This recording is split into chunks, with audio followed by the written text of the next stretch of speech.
everybody. It's a beautiful Saturday morning. Got the old 444 over here. White clouds, blue sky. Got a little pretty stiff breeze blowing today. You can see them trees blowing around back over there. But I got the field cultivator over here in this field with the wheat. You can see it came back pretty green over in there. It's not near as bad as it was, but I'm gonna run over it with the field cultivator. You can see what I've run over it so far. You can see how this thing, that field cultivator loads it off. It busts up a bunch of the clods, cleans it up good. Makes a good planting bed, planting base. It'd do a little bit better, but I'm missing a tine up there. Wheel broke one the other day. I got to go to Agri Supply and get one, but it's doing a pretty good job. A lot of people call these things perfectors. We call them field cultivators. A KMC 5.5 foot field cultivator is what I call it. That's what it is. The thing works jam up, man. You can't ask for nothing better. As you can see how the field looks after you run over with that disc. And that disc is smoothing it out pretty good, all things considering. But then you go back over here, and you can see the difference in how smooth it is compared to that over there. Another interesting thing in this field, this hole right here. We got a lot of kaolin in the ground around here. A couple of different companies have come over in this place, on this land, and the land that my parents owned down on the river. Like I said, there used to be a bunch of clay mines over here. Hubert Clay, K-Mac, and a couple other ones. Kentucky, Tennessee, used to have a bunch of clay mines around here. There's still a couple of them over there now. But the fella that owns this land, he had them come over here and test well, pull core samples out of here, and they covered the wells back up. But that's probably been, oh Lord, I don't even know, probably in the 70s or the 60s. I don't know when they done it. But I'd walked this field when I started plowing it. I dissed it a few times, and I decided to bottom plow it. When I bottom plowed it last year, I come through here and I made my pass through here. When I did, that thing opened up, and I'm like, what in the world is that? So me and Will come back over here and stuck a tape measure in it, and I got a 40-foot tape measure, and it went all the way to the bottom. So it didn't touch the bottom. So I don't know how deep it is, but I've tried to cover it up, but I know where it's at. So that's one reason I stopped right here to do the video right here, because that hole. But it's an interesting thing. There's a lot of them old holes around. So especially in this part of the country, if you ever walking in a field, you think you're stepping in a gopher hole, you might step in a hole that'll take you down on deep. But it's only a 6-inch core hole is what it is.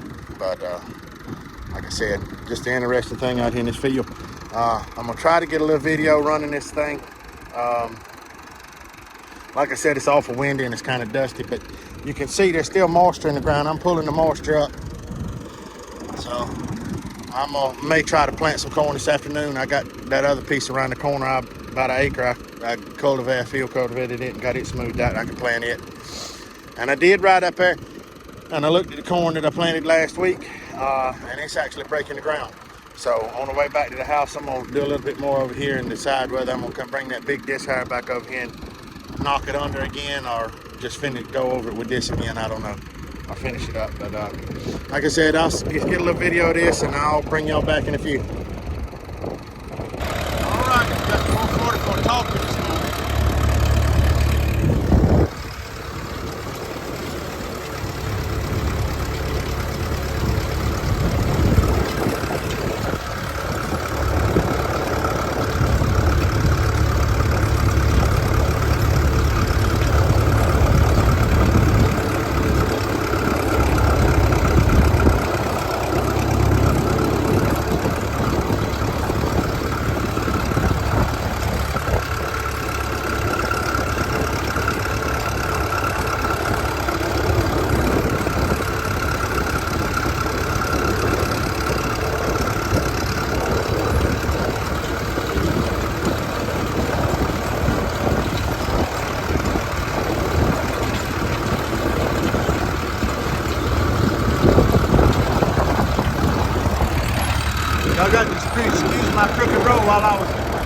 on there and tried to video. It's kind of hard to drive one-handed and hold this thing straight.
Hey everybody, I got the corn planter hooked back up to the 404.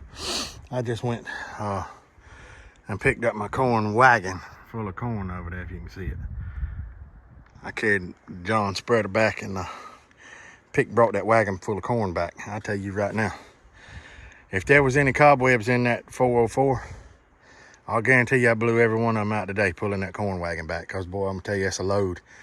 Them hills going over there aren't this, the one hill going over there is bad. If I'd have had to drop down into third gear going up that hill with that corn wagon if I'd have been going that way with it. But on the way back, it's a long gradual hill all the way from the river up to where I turn off.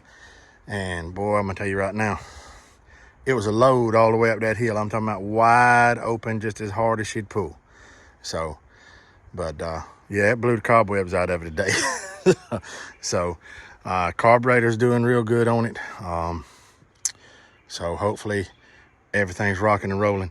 I'm not going to adjust the tires back out. I'm going to plant on the flat this time. Where I run that field cultivator over it, that's where I'm going to plant, just right in that field cultivator, in that bed that the field cultivator made. So I got to run over there. I was going to run over there and get the pictures of the corn where it's coming up. Probably going to run over there in a few minutes and get those. And like I said, we'll get back with you when we get over there. We're gonna plant a little corn today, so y'all stay tuned. All right, everybody, we're back at it. We're gonna plant some more hybrid 85. That's what I got in the hopper now on the planter. I just finished piddling around with this thing, cleaning some stuff up. I still got plenty of seed in the hopper. The other one's about the same. So I'm gonna yeah, it's about the same. I got a little bit of trash in this one for some reason. I don't know where that come from. But yeah, we're gonna go over there and see if we can plant a little more corn this morning or this afternoon. It's already after lunch. So y'all stay tuned, and we'll bring you back when we're over there in the field. So, all right, everybody, y'all gonna have to excuse the wind. I'm sorry. I'm out here in the middle of this field, right on the edge here. If you look, you can see corn breaking the ground.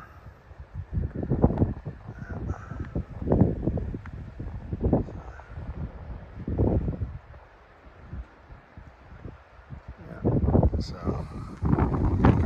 there just is enough moisture in the ground for the corn to break. So that's a good thing. Hopefully in the next couple of days we'll get some rain. So it's planted a little closer than I wanted it right there in a couple spots, but it's average. Well, it's probably 5 inches right there in some spots, but overall it's about 6 inches apart. So and that one's to go. So we're gonna set this thing up again. Like I said, we're gonna plant different this time. We're not gonna plant on the hills like this. We're just gonna plant flat on the ground, and I'm gonna plant that section right around the corner in front of the tractor there. It's probably about an acre. So y'all stay tuned. All right, everybody. I just got back over here from planting that corn. It was just a little over an acre that I planted. I was gonna try to get some footage of it, but trying to drive that tractor and take a video is almost not happening. Let me see if I can get the sun out of my way. The sun is no, it ain't a good spot for the sun. No way, shape, fashion, or form this afternoon. But I got it all planted over there. Didn't get any video at all. Like I said, it was just hurry up and get it done at that point in time. The wind was blowing. When I got started, when I done that little piece there with the showing that corn that had already broke the ground, the wind was whipping in, and it just kept getting worse. And I figured if I was on that tractor trying the video in the wind, it was just going, you wouldn't be able to hear a word hardly. It'd just be all wind noise. So, but yeah, I did get it planted. I need to fine tune that planter just a little bit more to plant like I was planting today. I need to adjust the sweeps on the outside edge so that they're catching a little bit wider than what they are. But overall, everything was doing real good. I think I'm going to do a different row marker setup. Instead of trying to run a row marker off the side of the back of that planter where I'm looking backwards, I'm going to run a row marker. I'm going to mount a row marker on the front of the tractor. So I'm going to mess with that a little bit tomorrow afternoon. And I'm going to try to either get the 100 set up to plant one row so I can plant sweet corn, or either get the get everything hooked up on the 140 to plant sweet corn with the 1-row planter. I still need to get my white corn in the ground, but I got plenty of time. I'm not in a hurry. I was in a hurry to get planted to start with because I just wanted to play with it and see how everything was going to work out and line up. But like I said, we got it all together. I figured it out, pretty much got it how I want to set it, up, how I'm going to do my fertilizer. So thank y'all for watching. Y'all stay tuned for the next one. And like I said, y'all hit that subscribe button. We're getting closer and closer to 1,000. So I thank every one of you watching. We'll catch y'all on the next one.